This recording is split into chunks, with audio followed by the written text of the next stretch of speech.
Bien, mis hermanos, les deseo que sean bendecidos de parte del Señor, porque nos han ido acompañando por mucho tiempo en las cosas que expresamos de la fe. Y yo dije que este libro de Apocalipsis es un libro de la segunda venida de Cristo. Pero no solo de la segunda venida, sino de las consecuencias de su venida. Pero es estrictamente la segunda venida de Cristo. Y que pusimos un versículo como tutor, que es el capítulo 1, versículo 7, donde el escritor sagrado dice que viene en las nubes y todo ojo le verá. Es decir, se trata de una manifestación visible en toda, absolutamente en toda la tierra. Pero antes de que yo avance un poco más, no puedo dejar de ver con alegría el capítulo 7. Pero me voy a permitir aclarar dos cosas. Una, ¿por qué vino el Señor Jesús aquí a la tierra? El asunto es en que Dios trató con dos hombres en el antiguo tiempo. Uno de ellos fue Abraham, el otro fue David. Y en el caso de Abraham, Dios le hizo una promesa que en él serían benditas todas las familias de la tierra. De tal manera que la venida de Cristo, en esa vez que estuvo entre nosotros, que menciona el Evangelio de Juan, y el Verbo se hizo carne. Él vino para cumplir la promesa que Dios le había hecho a Abraham. Nada que ver con David. Es decir, y es muy importante entender una cuestión, que Dios es omnisciente y Él conoce desde la eternidad todas las cosas que han de ser. De tal manera que el Señor Jesús vino y no estableció el reino. Y no lo estableció porque no vino a establecerlo. Que ahí es donde hay una, a veces, interpretación que no lo justifica el tenor sagrado. Es decir, el Señor Jesús vino, y si Él hubiera venido a establecer el reino de los cielos, que por cierto es el reino de David, para puntualizar. Si Él hubiera venido a establecer ese reino, y como no lo estableció, ¿cuál sería la justificación? Bueno, que vino a establecerlo, pero no pudo establecerlo. Y eso sería denigrante para el Señor Jesús. ¿Por qué? Porque si Él hubiera venido a establecerlo, no hay nadie que le hubiera impedido establecerlo. Y lo digo porque he oído mucho predicaciones y enseñanzas sobre este asunto. Y dicen, el Señor Jesús no estableció el reino de los cielos por la oposición que hubo. A mí me parece muy débil esa afirmación. Mire, si Él hubiera venido a instalarlo, nadie hubiera podido estorbarle, porque Él es el Señor. Y entonces nacen las explicaciones. Es que la oposición, es que los escribas y los fariseos se opusieron. Insisto, si Él hubiera venido a establecer el reino, lo hubiera establecido por encima del mismo diablo, porque Él es el Señor. Y entonces se hace otra aclaración. Bueno, no lo instaló, pero lo va a instalar. No lo instaló, lo que pasa es que lo pospuso. No estoy de acuerdo tampoco con eso, que el Señor pospuso la fecha de establecer el reino. ¿Por qué? Porque en Dios las cosas tienen tiempo. Bien dice Gálatas 4:4, y cuando el tiempo se llegó, Dios envió a su Hijo al mundo. No hizo otra cosa. Lo envió y Él vino. Porque si decimos que Dios lo pospuso, que el Señor Jesús pospuso el establecimiento del reino, tendríamos que aceptar que era imposible que lo instalara y que a manera de una salida fácil no lo instaló, pero lo va a cambiar la fecha para instalarlo después. Dios no tiene esas fallas.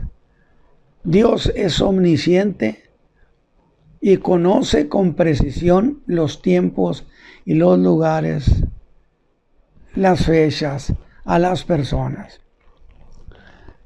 ¿Por qué digo eso? Porque el reino de los cielos establecido en la tierra fue un proyecto eterno de Dios.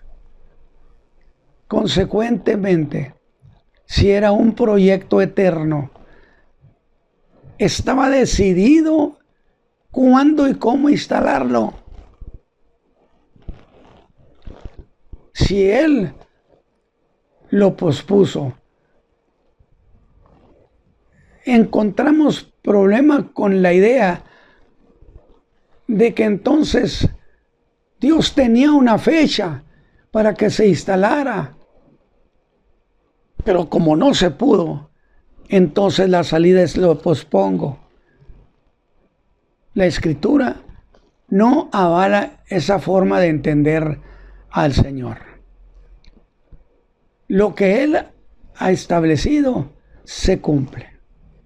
Esa es una de las doctrinas preciosas, en el sentido de que cuando Dios da una orden, nadie puede presentarse con una obra inconclusa. Entonces, el Señor Jesús vino en su primera venida no para establecer el reino, y no lo estableció. Acuérdese usted que lo quisieron hacer rey y no aceptó, que fue lo que costaría menosprecio por parte de la gente. Entonces no es el Mesías, porque no quiso.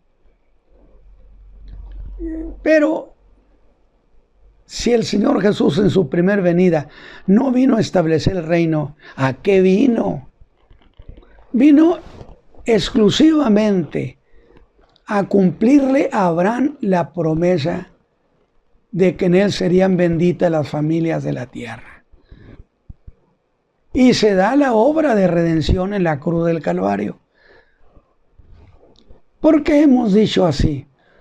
Porque mire, si el Señor hubiera aceptado que lo hicieran rey, no hubiera ido entonces a la cruz del Calvario. Y si no hubiera ido a la cruz del Calvario, no habría redención. Los judíos tendrían un rey, pero no tendrían un salvador, no tendrían un redentor. Era necesario que el Señor Jesús fuera a la cruz del Calvario. Eso lo entendemos en todo el contexto del Nuevo Testamento, que el Señor buscaba no ir al trono, sino buscaba que lo llevaran a la cruz, como así sucedió. Entonces queda claro. Número 1, la primera venida del Señor Jesús a la tierra no vino a instalar el reino de los cielos. Para que usted no piense, es que lo tuvo que posponer, porque como no pudo instalarlo, imagínense lo que estaríamos planteando acerca del Señor Jesús. La imposibilidad y su fracaso. Pero hay un segundo asunto. Cierto que en el primer caso le prometió a Abraham la salvación de la raza humana. Él vino, fue a la cruz, se fue a su padre. La obra estaba terminada. Había cumplido la promesa que Dios le hizo a Abraham. Usted me dice, pero ¿por qué no podía haber ido primero a establecer el reino? Por una razón muy sencilla. Porque 800 años más o menos después, no es preciso, pero más o menos, Dios le promete, le hace una promesa a otro hombre, a David, y le dice que un hijo suyo establecerá su reino. Y entonces, la segunda venida de Cristo es para cumplirle a David el establecimiento del reino. Qué interesante, ¿verdad? En la primera le cumplió a Abraham. Dios no miente. En la segunda venida, Él le cumple la promesa a David. Porque además no podía ser primero establecer el reino. Porque cronológicamente a quien se le dio promesa primero fue Abraham. Y 800 años después a David.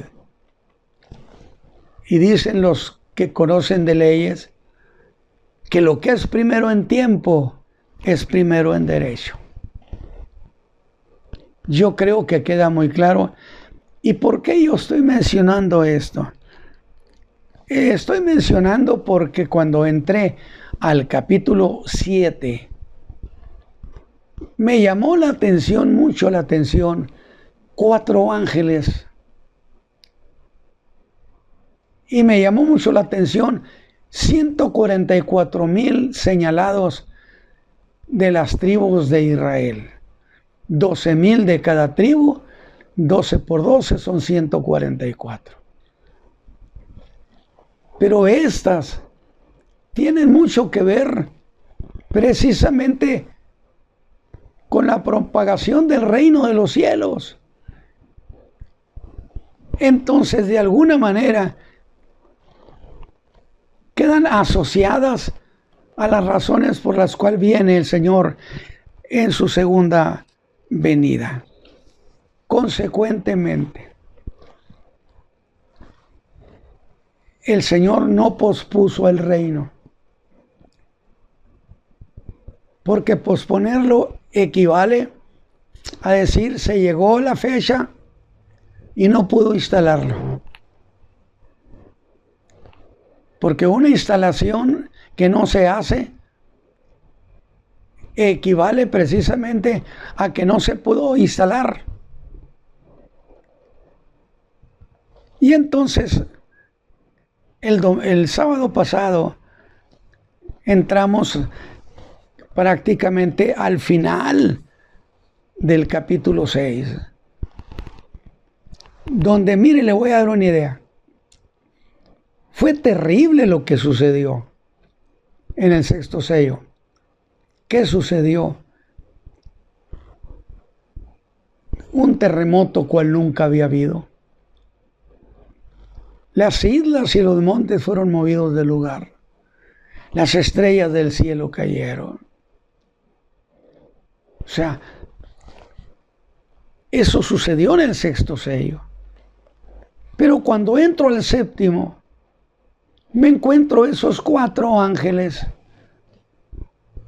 que tienen facultad para detener los vientos de los 4 cabos de la tierra. Y entonces, dice el capítulo 7, que tienen poder para hacer daño a la tierra, a los mares, a los árboles. Y entonces eso me asocia con lo que sucedió en el sexto sello del terremoto, de lo que pasó con los montes y los mares y las islas.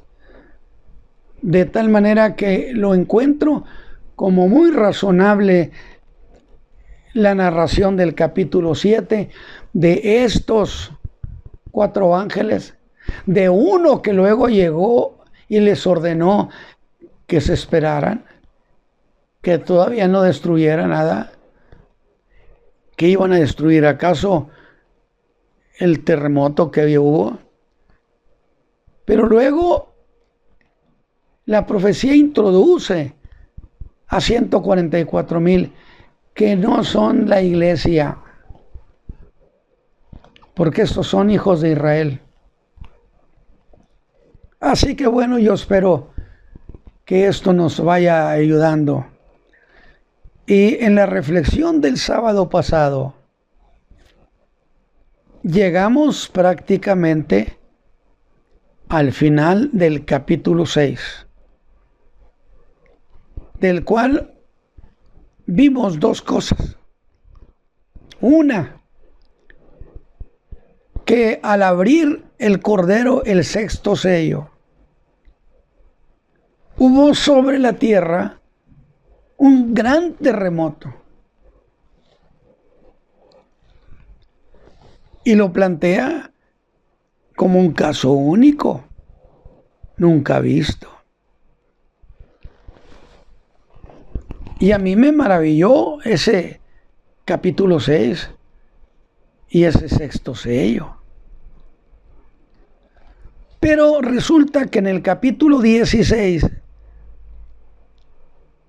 versos 18 y 19, nos hace una narración semejante.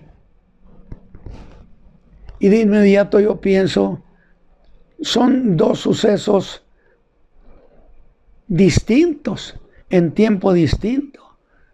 O es el mismo suceso narrado en 2 ocasiones. Necesitarían tener mucho en común.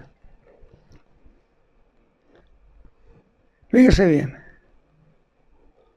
Allí en ese capítulo habla también que hubo en la tierra, capítulo 16, un gran temblor, un terremoto tan grande, dice, cual no fue jamás desde que el hombre está en la tierra. ¿No encuentra usted muy parecido? Es decir, que son 2 historias contadas, pero que tienen todo en común.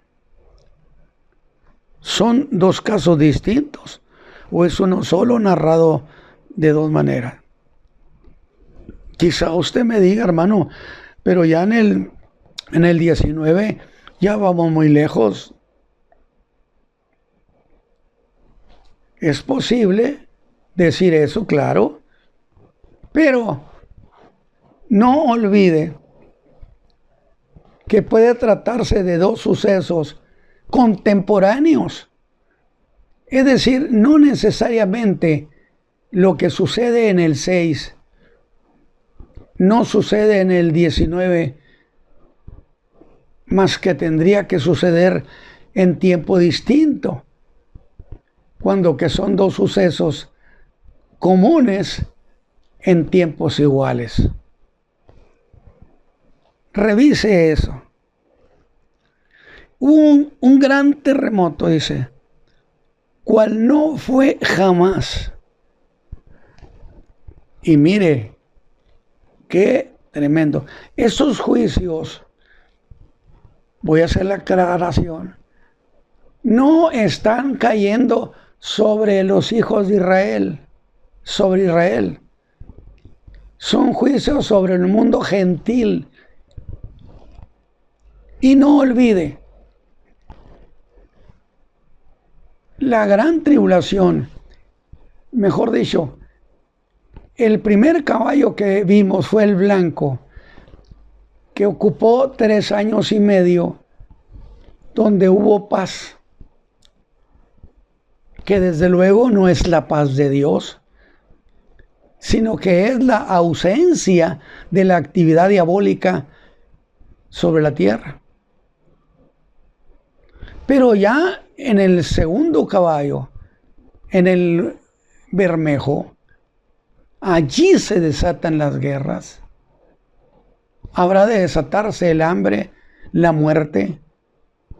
Por lo tanto, decimos con toda confianza que en el segundo caballo empezó la gran tribulación.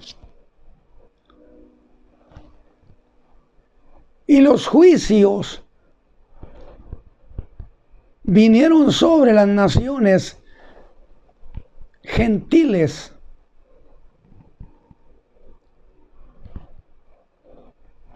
Pero mientras esto pasaba acá en el mundo gentil, ¿qué estaba pasando con Israel? Bueno, el capítulo 12 de Apocalipsis nos da la idea. ¿Cuál idea? Dice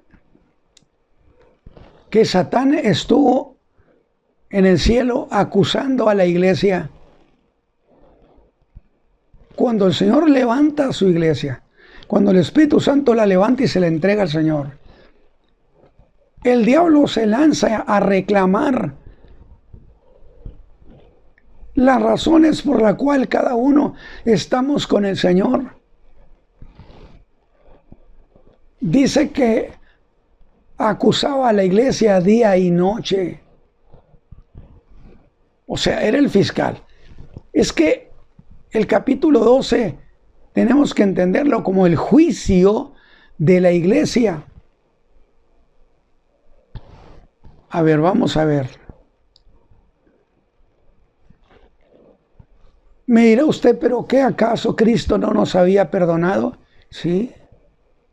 Pero una cosa es que nos perdone y otra cosa es que se haga sobre nosotros un juicio.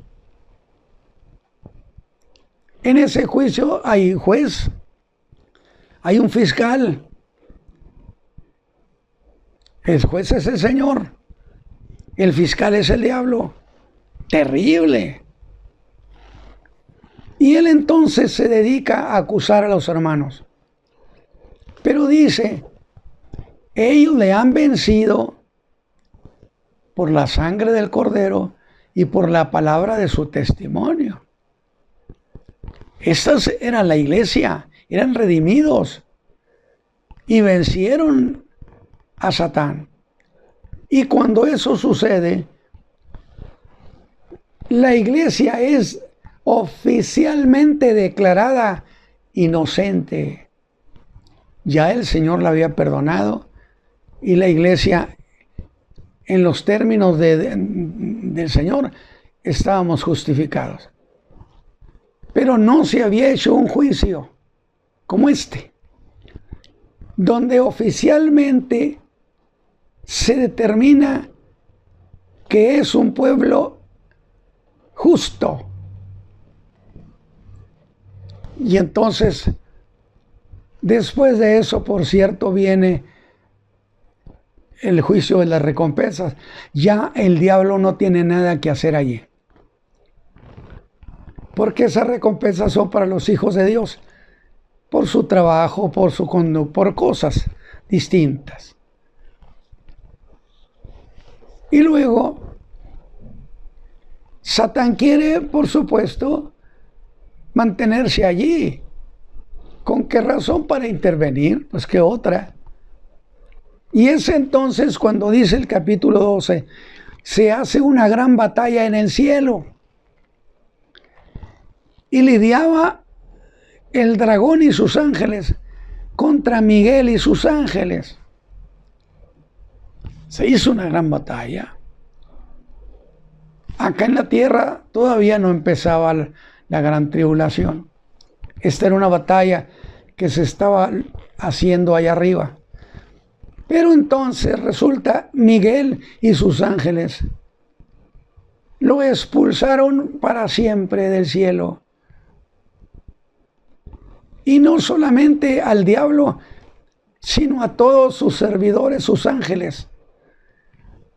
Fueron expulsados para siempre. Y yo aclaré en la batalla del principio de los tiempos, vaya la expresión, al diablo lo expulsaron en su rebelión y a sus ángeles. El diablo es lanzado a la tierra, sus ángeles son lanzados a los aires, de tal manera que yo decía, Dios le otorga a los demonios los aires como casa de residencia.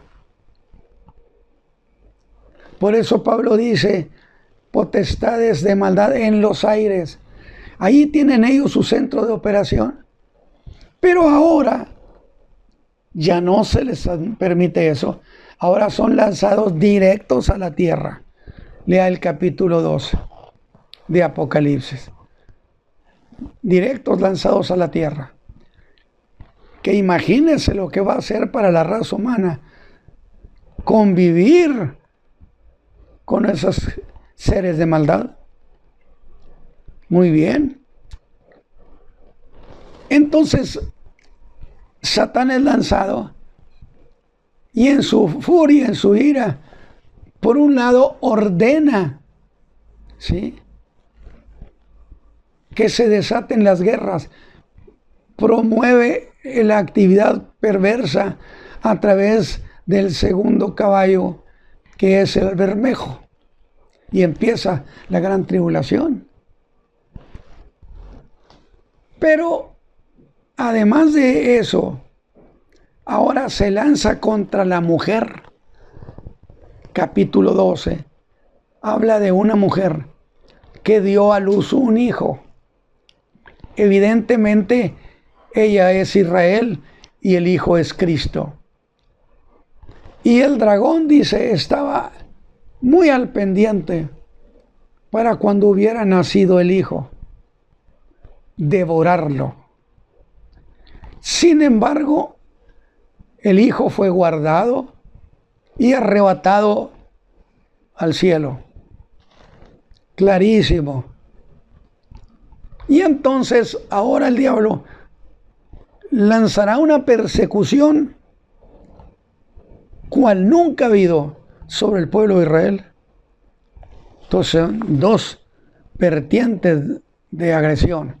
Una que se va hacia el mundo gentil, otra que se va en agresión a Israel. Es entonces cuando eso sucede que dice que el arcángel Miguel viene, capítulo 12 de Daniel, a proteger, a apoyar a Israel. Y además una cosa fundamental. Cuando el Señor Jesús se fue, el Espíritu Santo tomó a cargo la iglesia. Dijo, el Señor estará con ustedes y en ustedes. Pero ahora el Espíritu Santo ha levantado a la iglesia, ha resucitado a los creyentes y se los ha ido a entregar al Señor Jesús en los aires. Por consecuencia, a partir de ese momento de la tribulación, ya la iglesia ya no está en la tierra. La iglesia está ahora con el Señor. A grado tal que en el capítulo 5, versículo 9, encontramos a los redimidos cantándole al Señor. Y lo digo porque quiero insistir para el pueblo del Señor. No estaremos en la gran tribulación.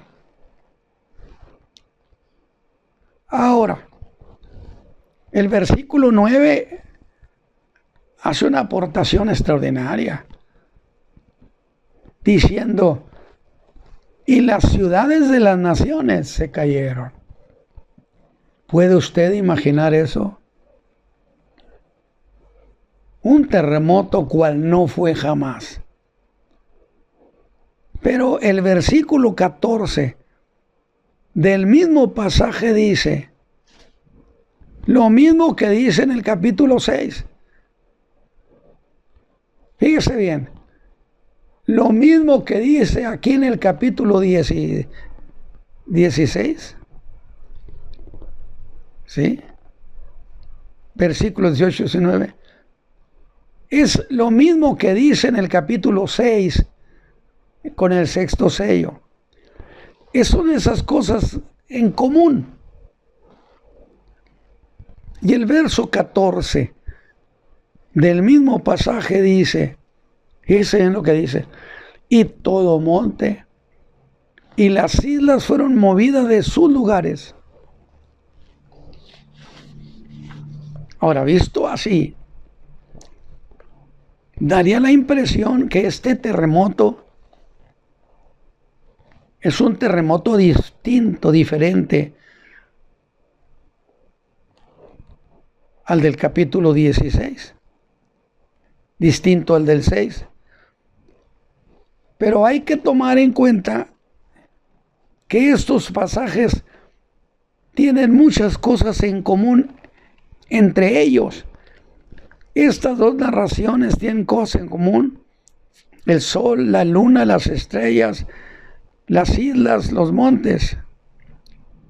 Es suceso común para el capítulo 6 que para el capítulo 16. La del capítulo 6 y la del capítulo 16, que parecieran sucesos semejantes en tiempos distintos,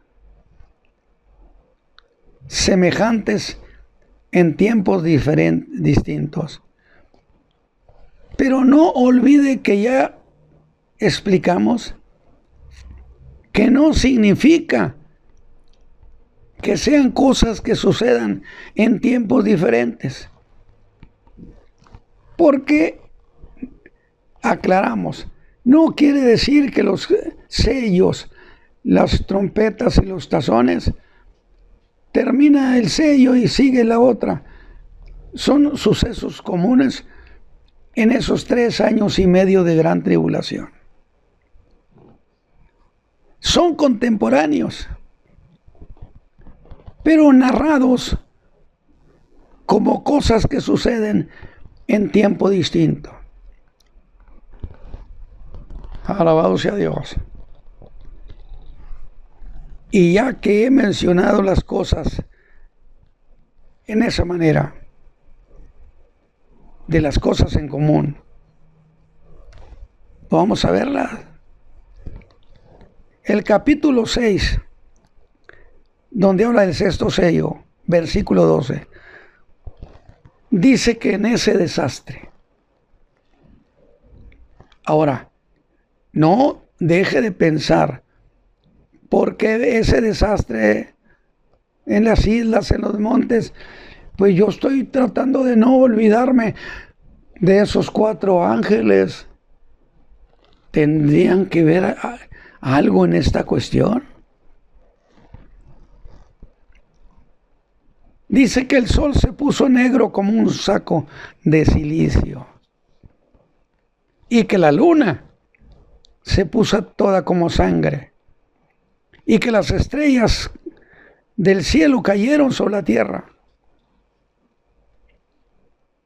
No me diga que no sucede lo mismo en un caso como en otro.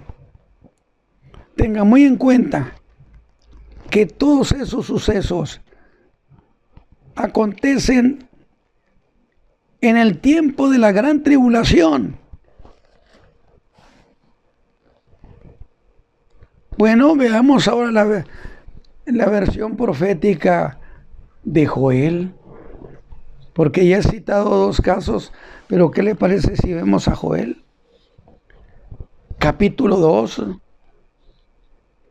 Usted puede ir anotando y luego revisar, que narra en el versículo 29 que habrá en ese tiempo un derramamiento del Espíritu Santo, diciendo: derramaré mi espíritu sobre toda carne. Y lo he señalado, dicho de esa manera,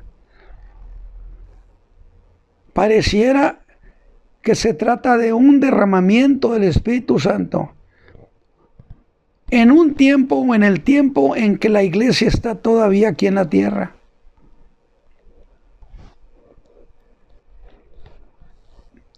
Porque se dice, viene un segundo, un avivamiento sobre la iglesia, que yo he dicho sería la más maravilloso. Pero la misma profecía me prohíbe que piense así. La cuestión sería, luego entonces, Joel dice que la iglesia está aquí en la tierra.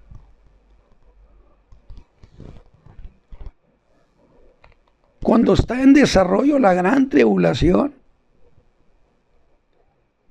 Y digo esto porque estos pasajes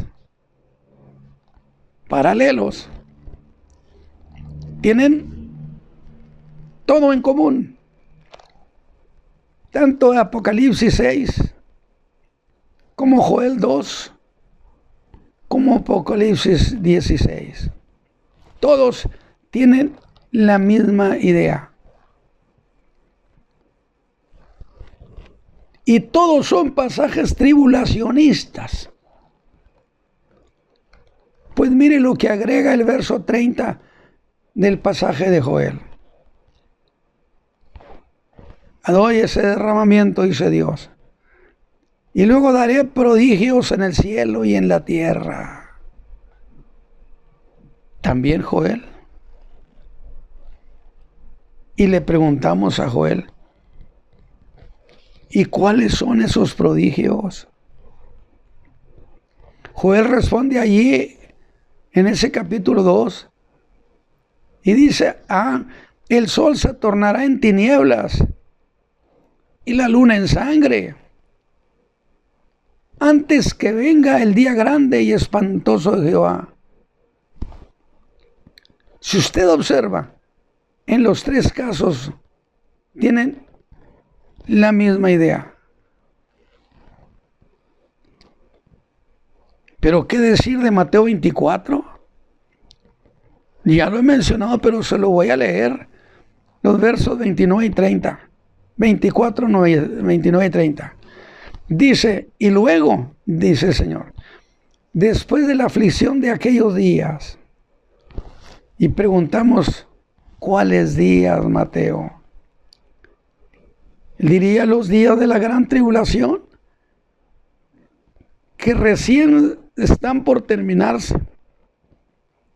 ¿Qué sucederá? Y dice, el sol se oscurecerá, la luna no dará su lumbre, las estrellas caerán del cielo y las virtudes de los cielos serán conmovidas. Clarísimo. Son 3 casos, o diría usted que son 3 sucesos en tiempo distinto. Ahora, se considera que todos esos acontecimientos son señales. Medio mundo le dice, todo esto son señales. Y la pregunta apropiada es, ¿señales de qué? La misma Biblia contesta, de la segunda venida de Cristo. Pues dice el verso 30, el que sigue, entonces, o sea, cuando el sol y la luna y las estrellas, entonces se mostrará la señal del Hijo del Hombre, que vendrá sobre las nubes del cielo con gran poder y gloria. Y hago esta precisión. Todos estos pasajes indican una cuestión común. ¿Qué es esta? Que todas las naciones habrán de ver al Señor Jesús venir en gloria. No en tiempos distintos, en el mismo tiempo. Y está de acuerdo con Apocalipsis 1:7. Todo ojo le verá. Mateo dice, las naciones lo verán. He aquí que viene con las nubes y todo ojo le verá. Si algo me gustaría a mí es tocar algo sobre el Espíritu Santo, vamos a dejarlo pendiente.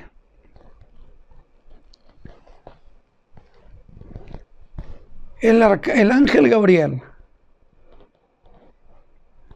le dice a Daniel, 70 semanas están determinadas sobre tu pueblo y tu santa ciudad. ¿Por qué digo esto? Porque Apocalipsis, desde el capítulo 4 hasta el 19, viene siendo la semana 70. Es como si el ángel le dijera a Daniel, todo lo que acontezca desde el capítulo 4 hasta el 19 corresponde a la semana, a las 70 semanas.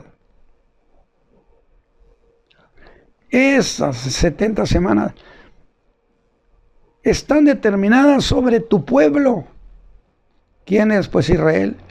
Y sobre tu santa ciudad. ¿Quién es? Pues Jerusalén. De tal manera que a eso podemos darle una aplicación. 70 semanas no son asunto de nadie más ni de la iglesia. 70 semanas son asunto de Israel y de Jerusalén. Qué precioso, ¿verdad? ¿Ya entendió que la iglesia está con el Señor? Ahora, estamos al final de este capítulo 6, de este libro de profecía sobre la segunda venida de Cristo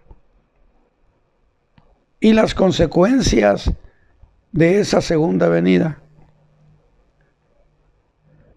Y desde el capítulo 4, dije, hasta el 19,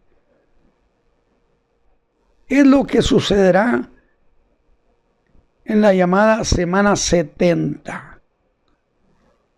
No durante las 70 semanas, no, en la semana última, en la semana 70, esto es lo que va a suceder. La última semana que falta por cumplir, hermanos. Y que la verdad, yo en lo personal pienso que esto termina pronto. 70 semanas están determinadas sobre tu pueblo y sobre tu santa ciudad. Por lo que se entiende que lo que suceda en esa última semana, escúcheme bien, nada tiene que ver con la iglesia. Porque esta semana que falta es de Israel y es de Jerusalén. No es del mundo gentil. No es de la iglesia.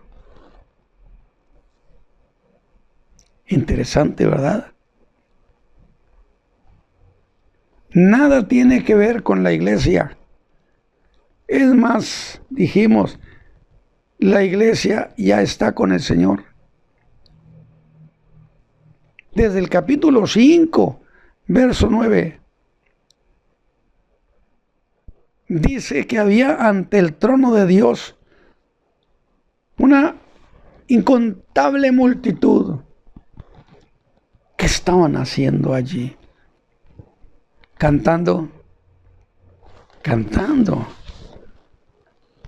A ver, ¿qué cantaban? Digno eres de tomar el libro y de abrir sus sellos, porque tú fuiste inmolado. Y no me diga que no es el crucificado. Y nos has redimido. Pues ¿quién es el Redentor? Para Dios con tu sangre. De todo linaje y lengua y pueblo y nación. Dice, nosotros vivíamos en la tierra, pero Él nos redimió, porque Él nos compró con su sangre, porque Él fue inmolado. Pues no me diga que no es cantarle a Cristo, y el que está cantando, no me diga que no es la iglesia. Son los redimidos, y nos has redimido para Dios con tu sangre. ¿Que de dónde venimos nosotros? Venimos de toda la tierra.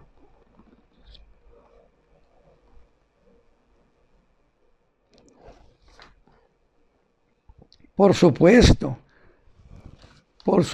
hermanos, que ese canto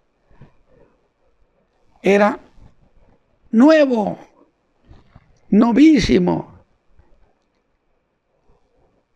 porque ese canto jamás grupo alguno lo había cantado. Es que estaban ante el trono.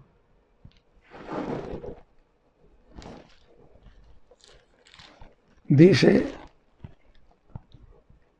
y cantaban un nuevo cántico. ¿Dónde? Frente al trono y frente al Cordero. Ese canto jamás, nadie lo había cantado. Porque jamás nadie había subido a los cielos. Jamás nadie había estado en ese lugar. Es la primera ocasión, y bajo esa condición de redimidos, vale la pena la pregunta a nuestros hermanos. Mire qué precioso. ¿Quién podrá decir que esa multitud que estaba allí con el Señor no eran los redimidos? Si ellos lo dijeron también, dieron una clase de teología, de doctrina, y si eran redimidos, ¿alguien puede decir que no era la iglesia? Si estaban con el Señor, eran redimidos. Y dijeron ellos que eran de todo linaje, pueblo, lengua y nación. ¿Y cómo es que estaban allí? ¿Cómo llegaron? ¿Los levantaron? ¿Arrebatamiento de la iglesia? ¿La iglesia no estará en la gran tribulación?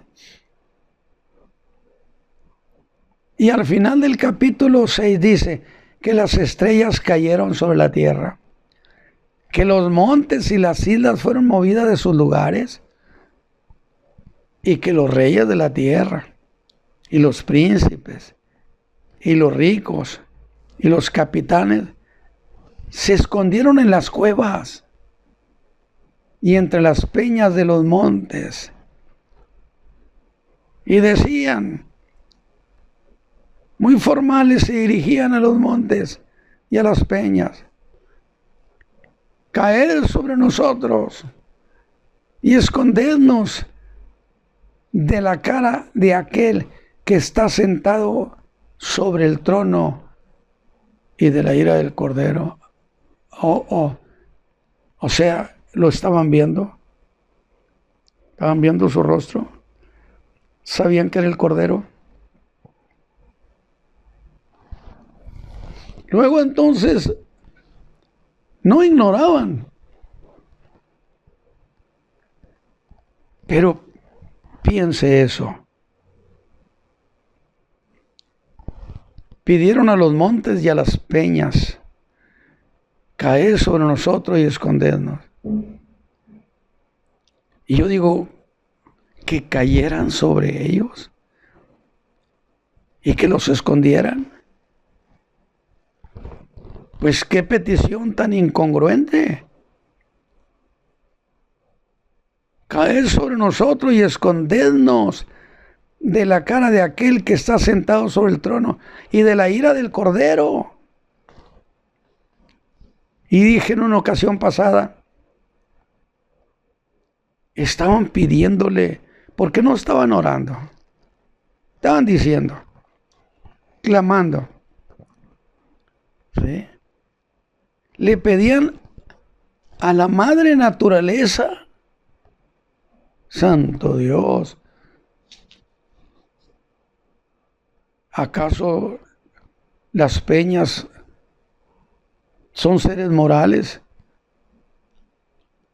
que contestan?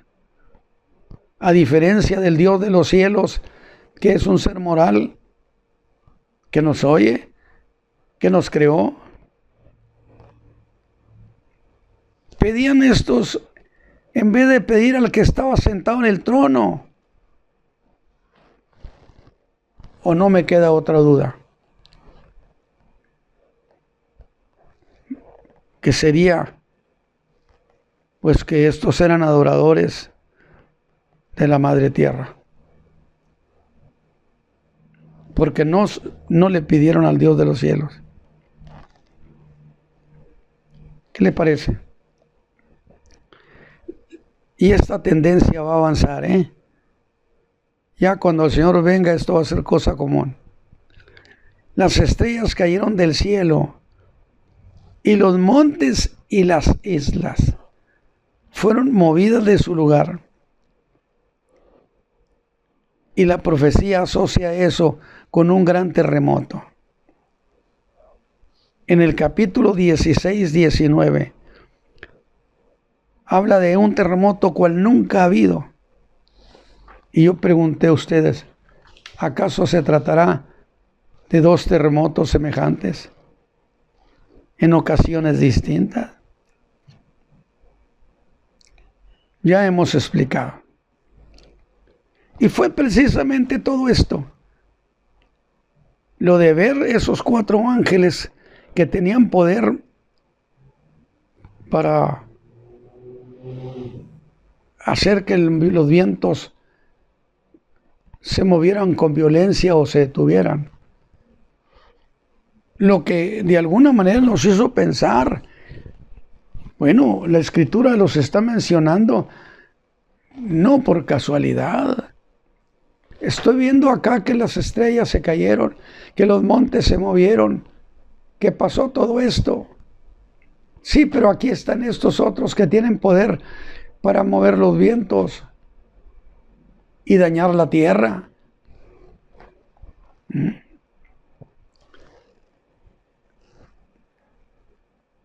Ahora,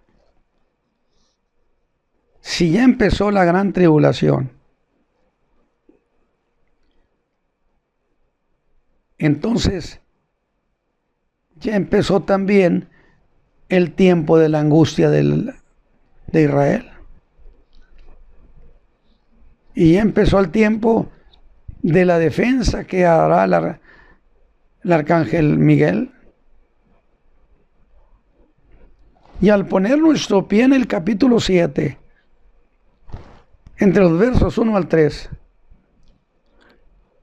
la Escritura nos habla de inmediato de 4 ángeles que estaban sobre los 4 ángulos de la tierra, para que no soplase viento ni sobre la tierra, ni sobre el mar, porque tenían control sobre los 4 vientos de la tierra. Vea usted el poderío que pueden tener los ángeles, porque es poder que Dios les otorgó al crearlos. No son poderosos por sí mismos, no se vaya a confundir. Ni el diablo mismo. Llegará un día cuando Dios le quite la sabiduría y le quite el poder, y piense cómo se va a ver. Pero mire el poderío que tenían esos ángeles, que eran ángeles de Dios, por supuesto. Podían impedir que soplase el viento sobre la tierra. Tenían poder para detener los vientos. Pero luego dice, vi otro ángel. Se lo voy a leer. Interesantísimo. Y vi otro ángel que subía del nacimiento del sol, teniendo el sello del Dios vivo, y clamó con gran voz a los 4 ángeles, a los cuales era dado hacer daño a la tierra y a la mar. ¿Tiene relación esto con lo que pasó con en ese terremoto?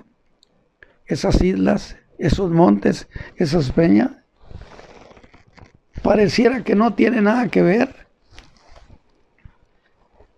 Fíjese lo que dice. Y les dijo ese ángel, no hagáis daño a la tierra, ni al mar, ni a los árboles, hasta que, es decir, hasta que señalemos a los siervos de nuestro Dios en sus frentes. ¿Quiénes son este grupo?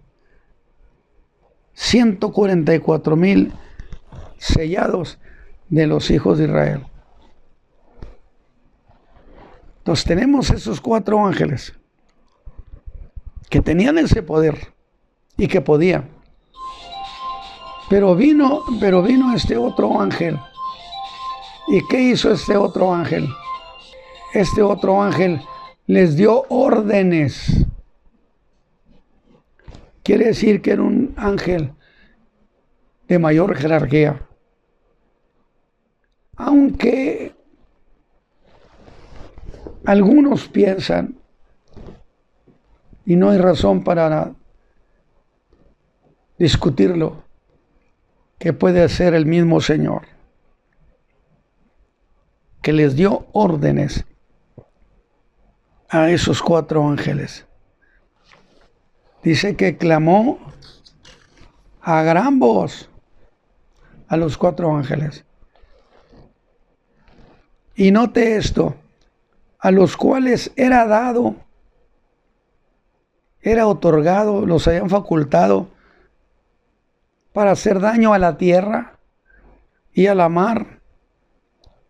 Y les ordenó que no hicieran daño a la tierra, ni al mar, ni a los árboles, hasta que se sellaran a esos 144,000. ¿Qué le parece?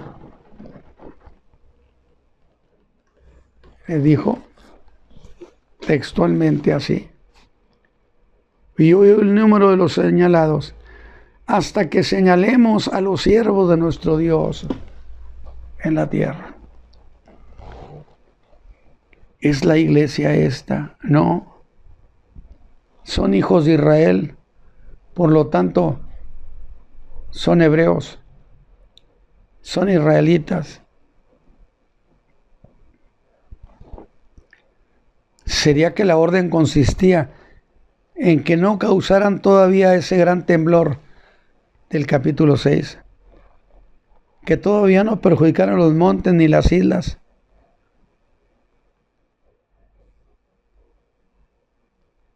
¿Y quién es aquel que ejerce tal autoridad? Algunos piensan, yo también, que puede tratarse del mismo Señor Jesús.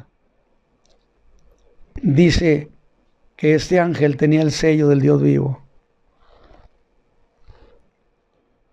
Pero antes de avanzar sobre estos capítulos, quiero traer a colación dos de los juicios que el Señor Jesús hará cuando venga a la tierra, que no se mencionan casi, o no se menciona. Juzgará a los hijos de Israel, a la nación viva, no a los muertos. Y juzgará a las naciones vivas, no a los muertos.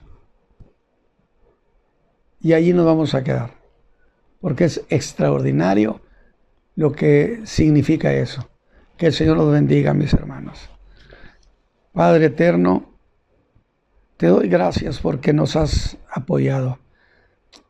Gracias porque eres nuestro Dios. Y gracias porque te acuerdas de nosotros para bien. Bendice a los hermanos, bendice a tus hijos, por Cristo Jesús. Amén. Amén.